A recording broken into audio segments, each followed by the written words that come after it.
It's day 20 of Parents Awakening series, and I'm so happy to see you again.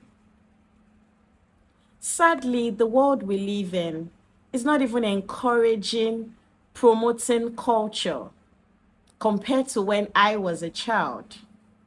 And most of our children born in this generation do not know much about their culture.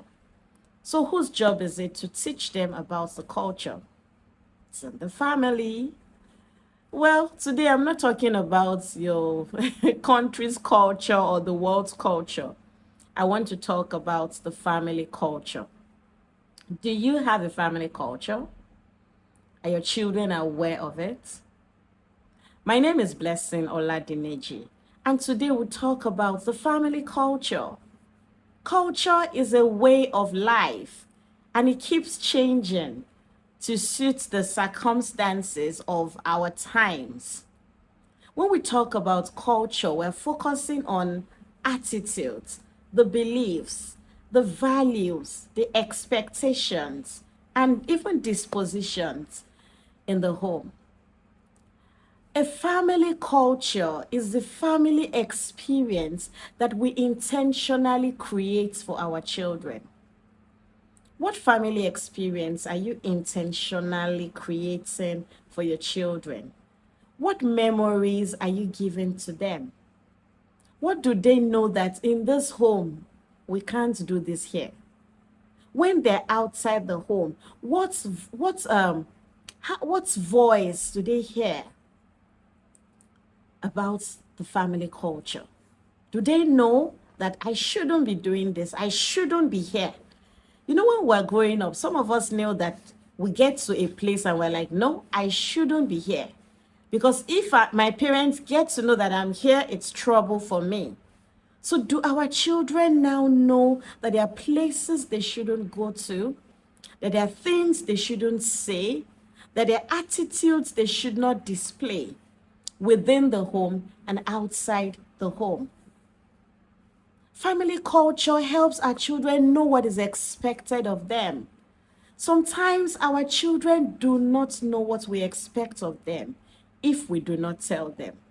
But in the place of family culture, we can let our children know these are values in the home, these are beliefs. That's why you should not kill what you believe in. If you do not believe in certain things, let your children know. If in your home, you say, we don't believe in doing this thing, we don't believe in joining others say this thing, make it clear to your children. See, everything in life should be organized. The same way churches are organized and planned, events are planned. You know what is happening. You know what is going to happen 10 minutes after. You know the next thing to do. In the family too, there must be orderliness. Our children must have expectations. They must know that there are certain things that do not occur here. There are certain things that cannot happen in the home. So it's our duty as parents to do that for our children. It's not a one-day thing, trust me. It's not a 1 month thing. It's not a 1 year thing to bring the family culture. It's a continuous thing. It's something that we continue to do. We continue to say. We continue to show our children. And I always encourage that if we can paste it, it's always a beautiful idea. So the children can always see it. When they pass by, they can see it. It's visible. It's something they can see.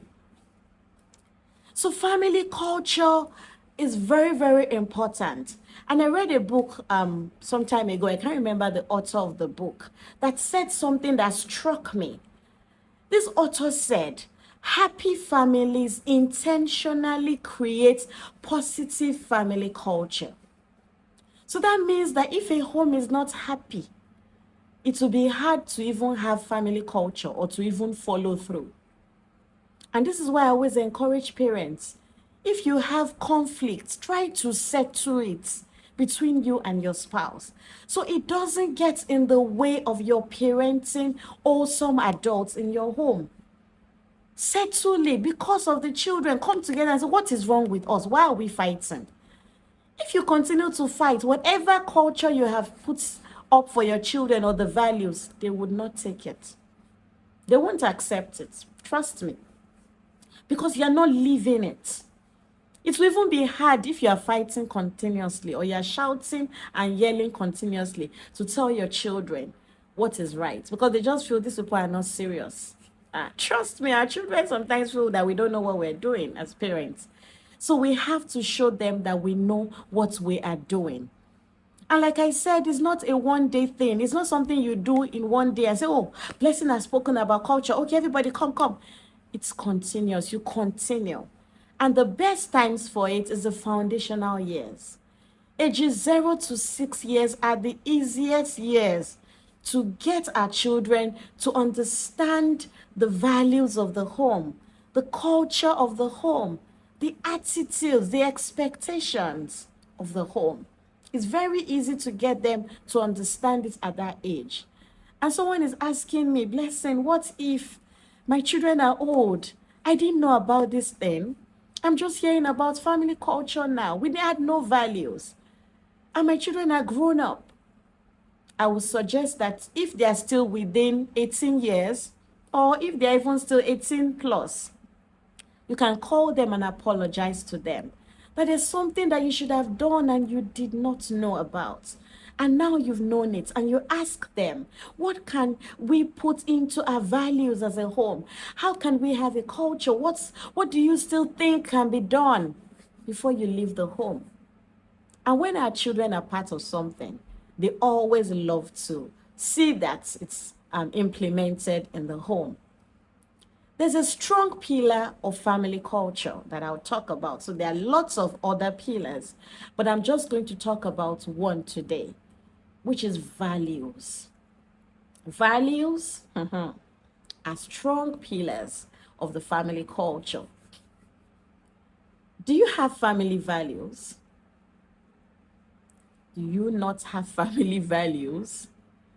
Family values are things that make the children know what your home stands for and represents. So values such as honesty, integrity, love, kindness. These are values that you create in the home and say, in this home, we are honest people. So honesty is taken very seriously, such that when a child has done something wrong and they have been dishonest, you should already have the consequence surrounding that, and let the child know that you have broken the values of the home.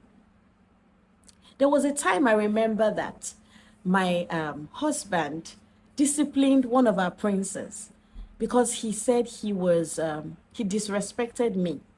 Trust me, I didn't even know he was disrespecting me. I think he was saying something, I was responding. And the way my husband took it up, he said, in this home, none of you disrespect your mom. I was feeling like a queen, like I am now. Like, wow. So a child can be disciplined because he wasn't honoring me as he should. And that helped me to see how honor can be a big value in the home, whereby children know that you honor your parents. It's from the Bible. God said it. You now let them know the meaning of honor. So the values in the home make discipline very easy.